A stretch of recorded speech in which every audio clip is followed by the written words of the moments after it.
Pakistan Prime Minister makes a big admission, says they've learnt their lessons after 3 wars with India.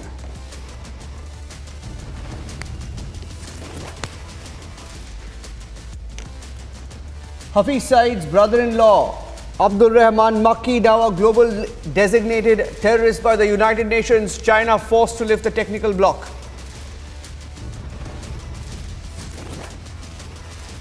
"71-year-old Bengaluru citizen fights back road rage, dragged for 50 meters by a biker."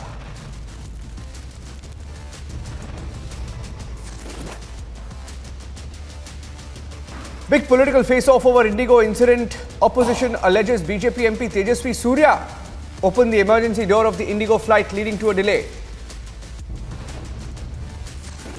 से भी ज्यादा बड़े बहुमत के साथ Bharatiya Janata party चुन कर आएगी और मोदी जी फिर से इस देश के प्रधानमंत्री बनकर इस देश का नेतृत्व करेंगे. BJP shifts its battle to top gear for 2024. Amit Shah says the party is confident of winning a bigger mandate than 2019. They've named Nadda as the president until June 2024.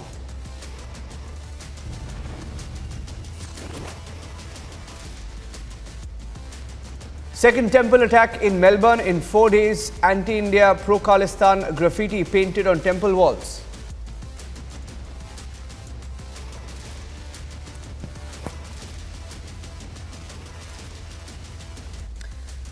Thank you for joining us on The Burning Question. I'm Niranjan. Pakistan's Prime Minister Shehbaz Sharif, it appears, is on a confession spree. A few hours ago, he said he was embarrassed to beg for loans almost, and today, in an interview to a media house called Al Arabiya, he says that Pakistan has learnt lessons from 3 wars with India and wants sincere talks with India's Prime Minister. But the fact that the same country, which until last month was talking about a nuclear war, threatening a nuclear war, saying that they have nuclear weapons, are today saying they've learnt their lessons from 3 wars and are continuing to face economic sanctions, and they're in so much of an instability, in an economic mess. He now says that they've learned their lessons, this as his country faces a severe food crisis, fuel crisis, and even an electricity crisis as of yesterday. Here's what he said in that interview, and then we debate. Pakistan has been forced to fall in line. In a big admission by Pakistan Prime Minister Shehbaz Sharif, he has admitted that Pakistan has learned its lesson. Not just this, Pakistan's Prime Minister Shehbaz Sharif has called for dialogue with India. Shehbaz reiterated that 3 wars with India has been enough for the country to learn their lessons. We are neighbors, and let's be very blunt. Even if we are not we are not neighbors by choice, but we are there forever, and it is up to us to live peacefully and progress, or quarrel with each other and waste time and resources. That's up to us. Pakistan has learned its lesson. We had 3 wars with India, 3. And the consequence of those wars, as a result, it only brought more miseries, to the unemployment, 2 nations, poverty, and millions were demoted from their level of satisfaction to a low level of satisfaction. We have learnt our lesson, and we want to live in peace with India, provided we are able to resolve our genuine problems. However, these comments come at a time when nothing can save the sinking ship. Not only is the country grappling with food and power crisis, but there have been massive protests in Gilgit-Baltistan as well. The world is calling out Pakistan's habit of harboring terror infrastructure, blacklisting terrorist Abdul Rahman Makki. Is the lesson learnt message by Pakistan an attempt to save its sinking ship? That's the burning question tonight. Bureau Report, Republic TV.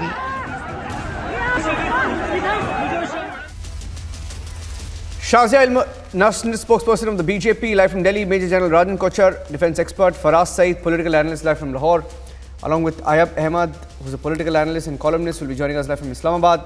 And let me start with Faraz and Shazia. Faraz, very strange, isn't it? Until last month, there were ministers in the Pakistan government. You remember what Bilawal Bhutto tried, that stunt, tried to talk about the Prime Minister, etc. Today, your Prime Minister, that is Bilawal Bhutto's boss, Shehbaz Sharif, is saying that Pakistan has learnt its lesson. Yesterday, he said he's embarrassed to keep begging for loans. So I think realization is hitting home. Ayaz, don't you think so? Faraz or Ayab, one of you can go. Yes, I think saber rattling and warmongering has been there between India and Pakistan for past good 75 years. And if Prime Minister Shehbaz Sharif has, trying to bring a great reset, how US and China in the past have been trying to do a great reset, or in political science we call it detente, where the Prime Minister mentioned that it's a reality. Pakistan and India are going to be neighbors, one way or the other. We are nuclear armed to the teeth, and we can't afford a war which will kill almost 1 billion people and maybe result in an Armageddon in the world. So why not use this Shehbaz Sharif's statement to step forward and walk towards peace? And I think what Vajpayee did in 1999, your former Prime Minister, there's also history. There's always a history. Whenever there's a talk of peace, it has always been with the BJP leaders. And now because Narendra Modi is a BJP Prime Minister, I think it's very wise, it's the right time for the two countries to come together, sit together, resolve their chronic issues, which has been there for the past 75 years. And let's resolve them. I think the Prime Minister is very clear. Believe what I'm hearing, Shazia Alvi and Major Rajan Kochar. He's saying Modi is a very good leader. He's saying every time there have been talks, he's saying every time there have been talks, it has always been with a BJP Prime Minister. I can't believe what I just heard. Shazia, do you want to go first? This is. Can you believe it? What's happening in Pakistan? So I would like to. So for the first time, I think I wouldn't like to contradict what my friend from across the border is saying. One. Two, I think this is an honest admission of the reality, things as they are. And I think this is in sharp contrast to the ugly language, extremely condemnable statement made by the Pakistan's very immature foreign minister who shot his mouth off without realizing even a little bit of what he was trying to convey and say. So I think this is absolutely great and a correction of the stand taken by his foreign minister when it comes to Mr. Sharif. And I would also like to say that it is true that whether it's Vajpayee ji and now the strides we have made and the initial effort made by the government of India under the leadership of Prime Minister Modi, in whether it's inviting the Pakistan head of state for the Republic Day, or it's wishing him, greeting him with a surprise just to improve relations. But as I said earlier, and as very clear, even stated by a foreign minister, there is only this much that words will take us towards, and I think the question that needs to be answered is who really is in charge. Can this stem and contain the cross-border terrorism, the manufacture and export of the only product, Pakistan knows a little too much about? And how will that pan out? Of course, there has been a rider, I'm told, and the rider is that there has to be some kind of a revocation of Article 370 and 35A. I think people must have realized that, now that honesty has prevailed and better sense has prevailed, he was forced maybe by I don't know who, what vested interest in Pakistan's establishment to kind of introduce a rider. But clearly something has happened post-interview. But I think all that Mr. The rider was almost said, belated. I totally agree Shazia, with, the rider was and belated. it's an admission of what it's costed Pakistan. The rider was belated, and it's come after That's what I'm Imran saying. Khan's party sort of, I think, targeted Shehbaz Sharif. That's what I said. Yeah, that's what I'm saying. So, and hearing Exactly, the tone that's here what on I the said. So the rider came up after, I'm sure, considerable amount of pressure. That's what I'm came saying. from within. But that's what I said. The rider came much later. What is wrong? And Can so you he was made to. Yeah. But the fact is, the Can truth has you been imagine spoken. peace between the two nations? Oh, yeah. Shazia, can you imagine the peace between two nations? Yeah, Trade between two nations. No, Can it's you imagine fantastic. It's no the kind of Abhinandans would stuff be sent to that Pakistan? we can dream of, right? It's very nice to live in this ideal world. You know what? We all love peace, but it's nice to say these big things. But we've seen firsthand what has happened in Mumbai. I'm broadcasting from Mumbai. Republic TV is live from Mumbai, and we were witness to 26/11. And can you please enlighten me, Major General We Kochar? have historical accounts. And we're we have doing historical this accounts of Europe. very nice. Europe was at war with each other. Yeah. The entire Great. Europe was at war with each other. And they finally come Why to don't a you do better one thing? sense. Why don't you do one thing? Ayab is also joining us. Ayab and Faraz. You listen to me, General Rajan Yes. Kochar. General Kochar, Yes. the tone has changed, right? But can Pakistan be trusted at all? I mean, you see the tone today, but it wasn't the tone until last night or until last week. Something is really hitting them. Naranjan, the Pakistan economy is in dire straits today. And that is the reality, and that is why the Pakistani Prime Minister is speaking this language. What happened in 1999, and we know Kargil happened after that, when the Prime Ministers of both the countries met each other with a great amount of trust and confidence in each other. Pakistan needs to walk the talk. Unfortunately, Pakistan is not doing that. And today, the Pakistan economy, let me tell you, Pakistan has got stocks worth only 25 days as reserves for his grains and pulses. For a common man to even purchase 1 kg of wheat, he is to stand in a line for 3 hours. Let me tell you. Please don't come in between. Please don't interject. You will get your opportunity to speak. Okay, Ayab, just let General Kochar respond. I'll give you your time. Please don't interrupt in between. Okay. General Kochar, please make your point, sir. Complete your point, sir. The Pakistan, the CPEC, which was supposed to be generating a greater economic resources in Pakistan, has failed because China has made Pakistan into a debt trap, and Gwadar port today is in total control of the Chinese. So let me tell you, Pakistan is on the back foot, and Pakistan needs India today, and that is why Pakistan is making this statement. So let us accept this fact today. The statements emanating from the Prime Minister of Pakistan and the Pakistan Army Chief, TTP is making life hell for you on the Balochistan border. Your political state is in a mess. Your military state is a mess, and your economic state is in a mess. So where do you go to? You have to fall back on India, because you have seen how the economic model of India has grown in the last 4 to 5 years. And that is why your Prime Minister is speaking a language that all the wars have only led to destruction and demotion of status of life and the privileges in Pakistan. And we are aware what is happening in POK.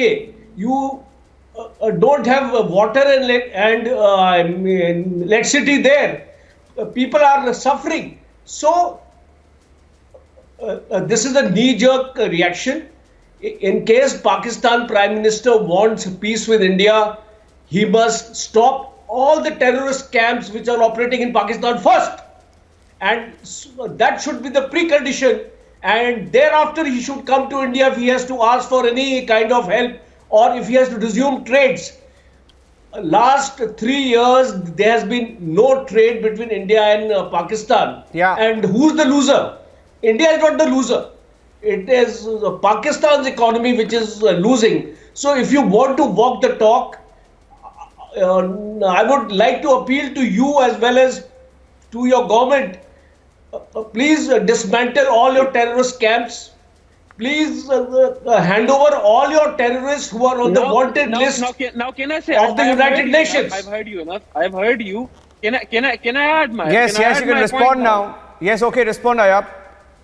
Okay. First of all, you're talking about the bilateral relations. Yes, we want good bilateral relations, but now your person, the person sitting in India right now with me, he is saying that we did this, we made all of this terrorist camps and all of this. But listen, we want good bilateral relations. India is the one who always destroys that, who always disturbs that. Why? Why do you send us spies like Kulbhushan Yadav, which is now taken in the international court? Why do you do that? Why do you do that? You are sadly misinformed. No, let me. Okay, Ayab, do you mind me?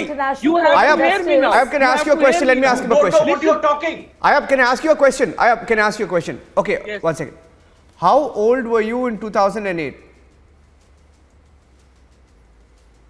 Whatever age I was in. I'm asking you a what is question. the- What was your age in 2008? I was maybe 16, 17, 18. So I'm not sure you watched the news, but Ajmal Kasab watched- came from Pakistan. So before you talk about Kulbhushan Yadav, before you talk about India making claims, statements, please talk about Hafiz Saeed. Wait, Is Hafiz Saeed in Pakistan? Which of our spies or anything like that has been taken to the international court, like the Kulbhushan Yadav is facing right now, like you are facing in the international court? You always listen. Please don't interrupt. What you guys are doing? Wait. What No, you my guys dear are friend, doing you're is you- mistaken. What you listen? We have excuse taken you to me, the international excuse me, court. Hear me. Have the No, guts no, to it's the hear other me. way Have the around. guts to- And you know- have the and you guts know to what hear you're- me. Have the guts to hear me first. Do you know what a heard you blow guys. it was for Now hear me. Pakistan? I heard you guys very clearly. Now hear me. Listen. No, you didn't hear listen. me. You You didn't. guys, No, you said you guys something. cannot. Wait. You guys cannot control the human right violation in your own country. What you guys are doing with the Hello? Sikhs in your country? Hello? What you guys are doing with the Muslims in your Oh country? God! You guys Yeah, are violating Ayab, the Ayab, United Nations Ayab, human rights this is a violation. program. This is And you Ayab. guys When are- you speak, what did I ask you? have to be peaceful. What was my We question, are Ayab? peaceful. We Ayab, want what was my peace. question? Yes, See, we now want you're good speaking like any bilateral Pakistani relations. What you guys spokesperson. are 1 doing? minute. You're speaking like any What you guys Pakistani are- analyst what you from guys 1 are month doing? ago. 1 minute. No, I'm 1 not, minute. Now he's gone back to Pakistani spokesperson 1 month ago. Now, 1 month ago, that was the tone. Just 1 day ago, your Prime Minister said he's embarrassed to beg for loans. Okay? Today he says, and by the way, he got his facts wrong, Shazia and Jal Kochar, he got his facts wrong. It wasn't 3 wars. It wasn't 3 wars, it was 4. It was 4. Let me tell you, Faraz and Ayab, Correct. War of 1947, what happened, we all know. War of 1965, what happened, we all know. War of 97 and War of 99. He's actually, you should be thanking him, and I thank both Faraz and Ayab for admitting that yes, it is the right thing to do, we should talk, etc. Well, you all started on the right note, but then whenever the question about terror, Hafiz Saeed, Ajmal Kasab is asked, why are you uncomfortable? Why don't you admit? Shazia, it's not 3 wars, it's 4 wars, and yes, he is right that every government before him has come and ruined the country, which is true. What's wrong? But why did he then have to change his statement later? Yes, and yeah, exactly. So not just that. I mean, just look at the economic crisis in Pakistan. We cannot even compare the two countries. because there's a worse economic crisis. We're looking at an inflation rate of more than 21%. You see the widening fiscal deficit, and you just see the food riots that are happening right now, and what the common people in Pakistan are going through. So obviously, and here we're looking at India, which is, you know, the 5th largest economy and the fastest growing economy in the world, you know. So it's just, so there is no comparison there. And I think I think it is economic compulsions that have made Mr. Sharif admit that clearly more, you know, more loans are not possible, because clearly living off Saudi Arabia will not help them, and there is need to do more. So I think it's economic compulsions that have driven Mr. Shehbaz Sharif to admit this, and there is no comparison whatsoever. But like I said, cross-border terrorism, terrorist scams, and of course we all know the allegiance to China has done for them. Listen, so that's who did only the part of the story. terrorism? Can you answer me? Listen. Faraz, let Faraz come in. I have wait. Let Faraz come in. Faraz wants to come in. I'll give you a turn. Faraz wants to come in. Yes, Faraz and we know that. We know a little something about that. No, where is Balakot, Faraz? We know where terrorists live. Ayab is we saying, know where they're given a safe haven. Faraz, we know where they flourish. Ayab seems to have forgotten his geography. 1 minute. Yes. Your missiles came in. Your missiles came in illegally. We caught them. What did they missiles destroy? came right where it had to strike. Trees, nothing else. What the missiles came to the right place. Everyone knows that. No. The missiles came to the right place. Missiles came to the right place, right. No, you ought to know, Ayab. They were the right. You ought to know, Ayab. They hit the right target. We in this game. We know how many people died in there. General Kochar, I think he's referring to the Balakot strike. Very good, because the truth is for everybody to see. See, 1 minute. Ranjan, please. this young fellow from Pakistan. Faraz, I have waited. Spoken. Let Faraz. Let General Kochar respond to Faraz. Ranjan, I can't hear anything. General Kochar. Okay, General Kochar. See, okay, you know, I just don't want to get into a slang match with this young man, because he seems to be bereft of the facts, because he is not aware of the ground situation of each and every statement which he is making. There was a Balakot. We targeted their terrorist camps, and more than 200 of the terrorists were killed there. There is photographic evidence to prove of this fact. And even the Pakistan Prime Minister Imran Khan accepted this in one of his political statements he has made. So please don't speak about this, because it is not the fact what you are stating. Today, if Pakistan wants a reconciliation with India, then Pakistan has to speak a language of peace. And in case Pakistan does not want to speak a language of peace, then there can be no reconciliation. Please mark these words, because if two countries have to shake hands with each other, they have to be cordial in their talks with each other, and they have to accept each other's point of view. Finally, today the stand of Pakistan. Today, stand of Pakistan on Kashmir. Pakistan also has to reconcile to this stand, Article 370 also. So you just can't have a one-way traffic. You have to have Niranjan, I can assure you. Discussions on both Pakistan's sides. Prime Minister. You have to listen to each other's point of view, and only then you can take a step forward. I'll give you a turn, Faraz. Faraz, wait. Faraz, see what? Yes. No, you're saying you like what? No, 1 minute. You hear my question? You can respond. 1 month back, and you also acknowledge that you're liking what you're hearing. It's very nice. We should sit across the table and speak. But let me tell you, what was Shazia Mari saying? India should not forget that Pakistan has an atom bomb. Who's Shazia Mari, sir? Did she in December, less than 1 month ago, talk about an atom bomb? What did Bilawal Bhutto say? Huh? And you just now said that every time there has been a meaningful engagement, it was under a BJP Prime Minister. You and your country, more than any other country in the world, attacks our Prime Minister when the entire world praises him, right? But now you want to talk. Am I wrong? For us?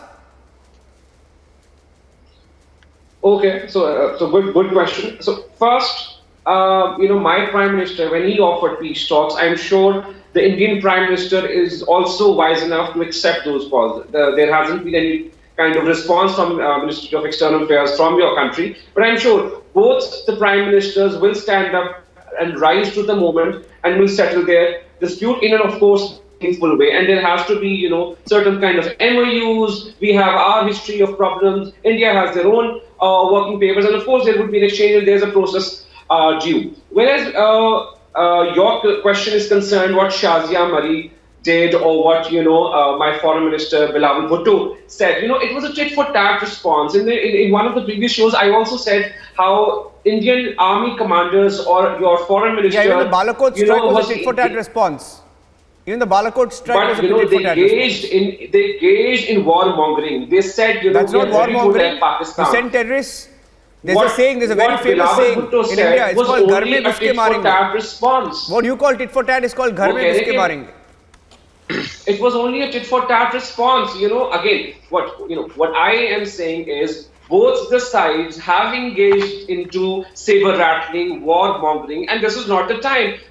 Your honorable panelist from India, he is a war veteran. He is an ex-army officer. He knows what happens when army jawans are standing at the borders. They are killed in the line of duties. How hard it is for the nations to spend billions of dollars into their defense budgets for the sake of economy, for the sake of peace. I think both the Prime Ministers will rise to the moment. And of course, we're fighting here, but I'm sure your Indian Prime Minister will respond in a similar manner, because again, it is in the interest of both the countries. Shazia said that, Pakistan should stop sending terrorists. Pakistan would also have a long list of how India should stop sending in terrorists. No, we don't, please, be careful for us. This is where it gets into a problematic territory. Those are the points. Now, this is where sorry. No. See, for us, it's okay. I'm very happy that you're admitting that Pakistan sends terrorists. Right? No, you just admitted it. No, India does not send terrorists. First of all, please, get your facts right, okay? Well, who's Kulbhushan Yadav? No. Oh God! Every time there's a question, you talk about Kulbhushan Yadav. Who is Ajmal Kasab? Where is Hafiz Saeed? And by the way, what happened with Makki today?